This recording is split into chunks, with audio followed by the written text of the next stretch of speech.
Today in our 2016 Jeep Cherokee, we're going to be taking a look at the Curt T-connector vehicle wiring harness with 4-pole flat trailer connector. Part number is C56208. Now here's what our wiring kit's going to look like when we pull it out of the package. You can see where it gets its name. This is a T connector. This is going to connect in directly between the back of the taillight and the factory wiring. So we don't have to cut or splice into that factory wiring at all. It's really nice. We've got the yellow and brown for the driver's side. The green's going to go to our passenger side. That runs signal into our converter box. Now this box is going to take that signal and it's going to convert it into a usable signal for our trailer. This is ultimately what we're after. We want this 4-pole at the back of the vehicle. It's going to give us our turn signals, brakes, our running lights, and the ground through the vehicle. Now this is a standalone box. This isn't going to take any power from the lighting system. It's just picking up the signal. We've got a 12-volt wire here. We're going to run this up to the positive side of our battery or another good 12-volt power source, and that's going to power our box. We don't have to worry about overloading our system at all, and it has its own ground as well, which will secure to an already existing ground, or we can use the self-tapping screw. Now this wire clearly isn't going to be long enough to run from the back of the vehicle to the front, so they've supplied us with nice heavy gauge wire. It's going to carry plenty of current, so we won't have to worry about that. Then there's going to be a fuse holder, ring terminals, some zip ties, and just things that are going to make the install go along a little bit easier. Should be most of what we need. We're going to have a dust cap that's going to cover the end of our 4-pole, keep corrosion and stuff like that off. Now we are going to be replacing our butt connectors that are going to be on the outside of the vehicle. I think the one in the rear here is going to be inside, so that one's fine to use. The other one's going to be up closer to the battery. We're going to replace this with part number DW05745. It's going to be a heat shrink butt connector that's going to provide us with superior moisture protection, so we won't have to worry about any kind of issues with the wire that we run up to the front of the vehicle. What we need to do is get in behind our panels here on each side. That's where our wiring connection is going to be. So we'll pull out the storage cover if you've got it, or storage panel, just a little release handle right here. Set that aside. Now we'll need to take out the small panel that's going to be underneath here. There'll be a little hook. I'll hold that up for you. Take out the storage area, and we'll also take out that tire surround. Now right up here in the front corner we've got Phillips screws. Let's get those taken out.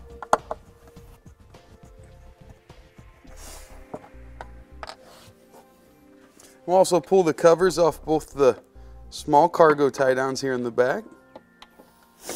Now inside of here we're going to have 2 little Torx screws. Want to pull those out. You can see they're real small. Those are going to require a T15 Torx bit. Now we'll pull up on the little scuff panel here. If you just kind of pull on it gently, starting from each side, you'll pull up the small little push fasteners that hold it in. So you've got 1, 2, 3, and 4 that hold that in those grooves. Now we pull up on each side of the little cargo area there. We'll be able to get it pulled out as well. Now let's kind of pull out just slightly, going up around the edge here. You might need a screwdriver or trim panel removal tool. If it gets too tough, you can kind of reach in there and pry it out. So we'll pull out enough to where we can kind of get our tool in behind. Then just work up to where those fasteners are, and you see you can kind of pop them out there. Now the top strip overlaps the bottom strip, so we'll keep that in mind when we put it back together here.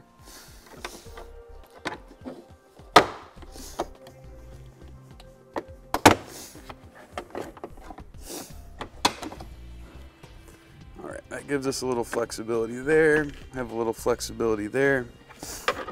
And if we look right here, there's going to be a little wire that runs right in there kind of towards the back of our taillight housing. Let's get our taillight out of the way here, and we'll look where it comes out on this side. Now we can grab our T30 Torx bit. We'll pull out both screws, holding in the taillight here.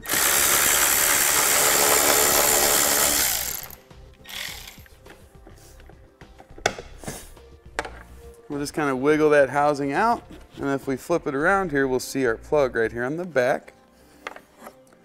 Right here, there's going to be a little tab that we press down on. And then we'll just kind of pull it to separate, just like that. All right, now we want to pull out the little grommet here. What we'll do is just make a small slit in it so we can pass our wire through. So we want to use a razor knife here. You could even use like scissors or a pair of cutters and just give it a snip there. And we'll take the yellow part of our T connector and we want to pass it through the hole that we pointed out earlier. And then we can pick it up over here on this side. Once that's fed through, you'll see our T connector slides right in. You want to hear a little click, and then you should be able to pull on it without it separating. Then getting your grommet to go back in place is just a matter of kind of working it all the way around that outside edge and pushing it in. Now that's going to just tuck down in there, and then we'll have our plug in here. It'll go right into the back of our light housing. Before we do that though, if you'd like to help prevent any moisture or dust from getting to the interior of the vehicle, you can dab just a little bit of silicone on that cut that you've made. All right, now we'll just get our plug back in there. Just like before, we want to hear that audible click. Give it a pull, and then we're going to slide the two balls here into those two holes. And just a little push in, just check, make sure it's back in place, and then we'll replace our two screws there.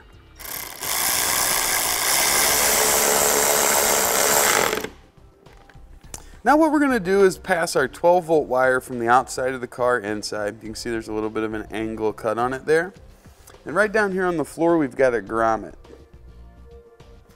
Now I'm going to take a small drill bit. It's a little bit smaller in diameter than what my wire is, but I'm going to go right through that grommet. Nothing we have to worry about on the back side of it there. Of course, you want to check on your application.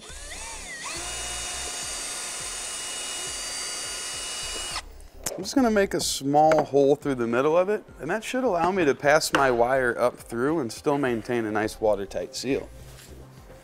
Once it comes through there, we just want to grab that with a pair of pliers and pull up what we need to bring it up here so we can work on it. Now we'll just strip back the end of the wire there a bit. Then we can slide our yellow butt connector on there, crimp it down, and then we can connect that to the black wire coming out of our converter box. Then we can wrap that up with a little bit of tape just to protect it. Now for grounding out our box, we're going to use the self-tapper that's provided and a 1/4-inch bit driver. You could also use a 1/4-inch socket. We're going to find an area that's close enough to our box to where our cord will reach, or the wire will reach. We'll use the self-tapper to create a small pilot hole. Once we've got our hole in place, we're actually going to place it right through that ring terminal in the ground wire, and then we'll get it secured. Secure it to where when you try to wiggle it, it won't move. All right, now we're going to take a little bit of rubbing alcohol. We want to clean our box off there. We're also going to clean the area here what we want to mount it to. Give that just a second to evaporate while we grab our foam tape. Pull one side of that tape off. Get that secured to the box. Other side off there. In a position like that. So just make sure you got your wires kind of organized so they'll go in the right spot there. And we want to push on that for 30 seconds or so. Make sure it gets a real good hold. If we have any excess wire we need to, we can tidy that up. Now our 4-pole wire and our green wire, we want that to come over here towards the middle where our spare tire location is. Now maybe just one zip tie here. Have that go right to that factory wiring. Way it won't vibrate around or move around back here. And we'll be ready to put this panel back in. We want to take care of our lower panel here first, making sure that we align all of our tabs up properly. And then you just kind of work it back in. We'll work our top panel back in.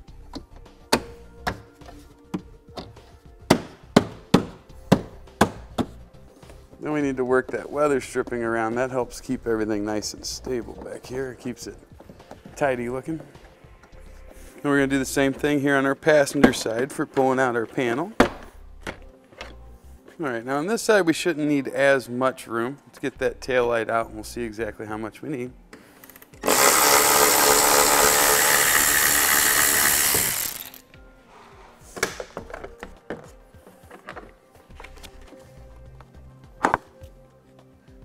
And we'll pull the grommet out on this side just like we did on the other side and make our cut.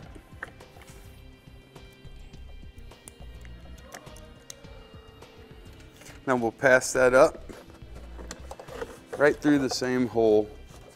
Be just like what we did on the driver's side there. It's just a little harder to see on this side.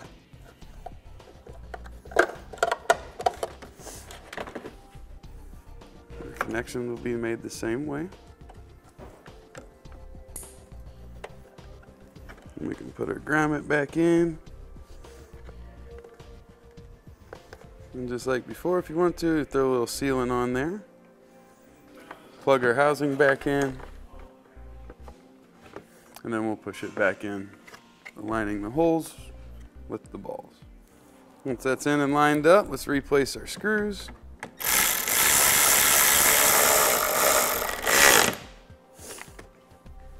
Now let's tuck in that wire down below that panel.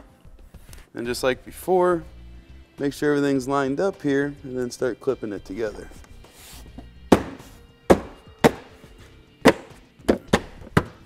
Same for the top there, and then pop that stripping out again.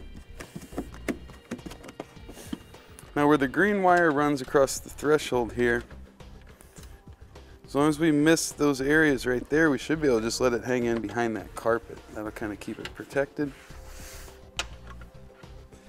Now we'll put the surround back in for our spare tire here. We're going to make sure that 4-pole wire has clearance and it's not going to be pinched or anything. It'll go right underneath that edge right there. You can see there's a little opening there for her. See our tabs will align right there. 4-pole's going to stay back here. And let's get those 2 Phillips screws put back up front. Alright, now let's put our rear scuff panel back in.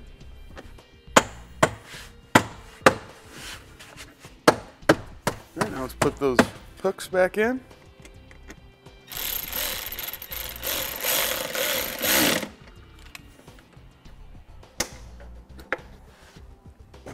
Now let's just get everything put back in place here.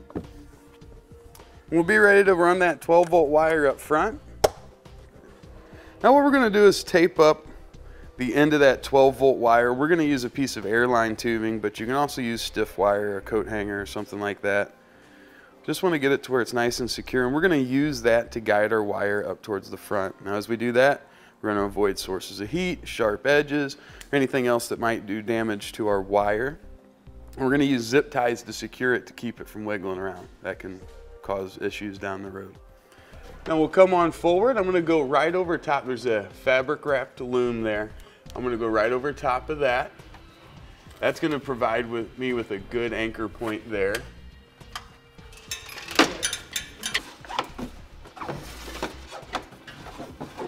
Now right up here, I'm going to use the back side of this plastic. And we're going to anchor right up here where that bolt goes in. That should have enough strength there. And it'll also kind of keep us away from having any slack that might come down here around this rear axle. Now I'm going to run up right along underneath this panel. We'll have a few areas here where we might be able to pull the wire down out and kind of put it back in.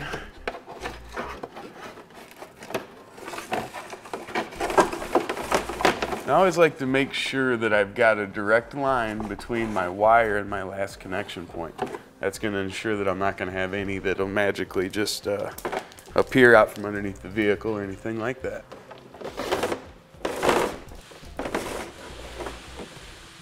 You can see I've come out right in this area, and from here I want to head directly up towards that front left corner of the vehicle.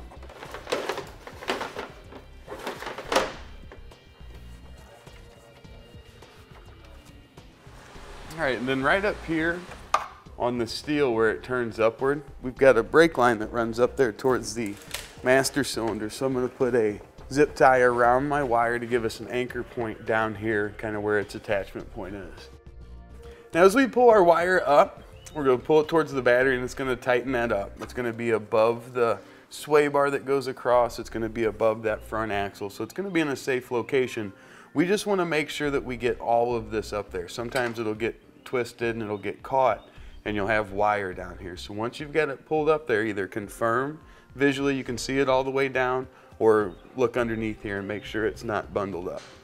All right, now we'll pull the wire on up through again, confirming we get it up this way 100%.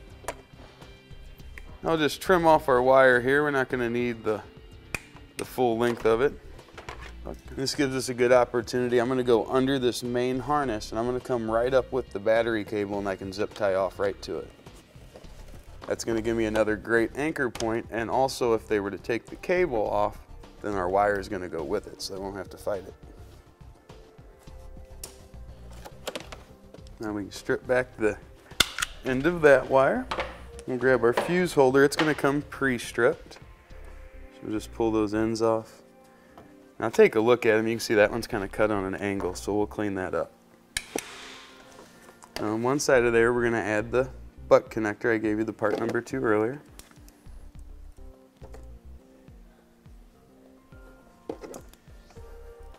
So that's nice and solid, and then we'll put a ring terminal on our other one here. This is the one provided.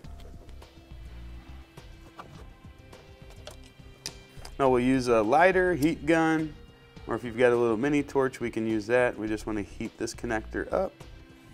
Being careful not to get it too hot. You don't want it to turn colors. We just want to warm it up enough so that it shrinks down around that wire, and we also see some of the glue start to come out of the end. Now I'm going to remove the nut off the stud on our battery. Now I am holding down on that to maintain that connection so we won't lose any of our radio presets. All right, then we'll just tighten that back down. All right, everything looks nice and secure. I've only got one zip tie left if you've been counting the number I've used. I'm gonna use that one and then maybe 1 or 2 more just to make sure I keep this nice and secured. There's a hole right there in the bottom of the fuse holder.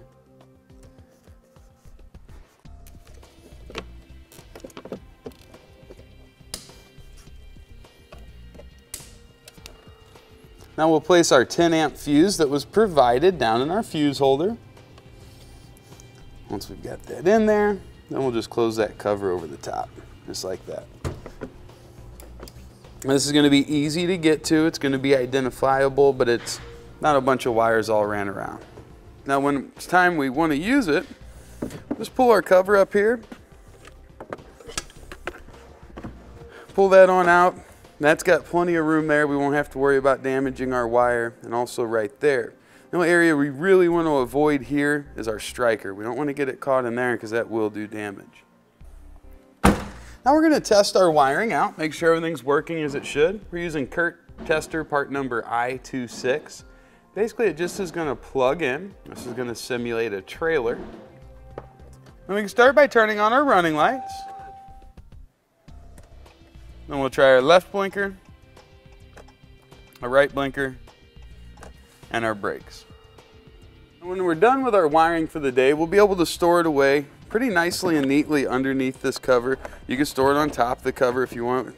That part's really up to you. But we just want to kind of loop it together here. I'm going to bring that cover over the end, which will then just stay attached. Then you can see you can just loop that around. I'll at least keep it all kind of contained together so you don't have to worry about it. There when we need it, and out of the way when we don't. With everything working as it should, that's going to complete the installation of the Curt T-connector vehicle wiring harness with 4-pole flat trailer connector. Part number C56208 on our 2016 Jeep Cherokee.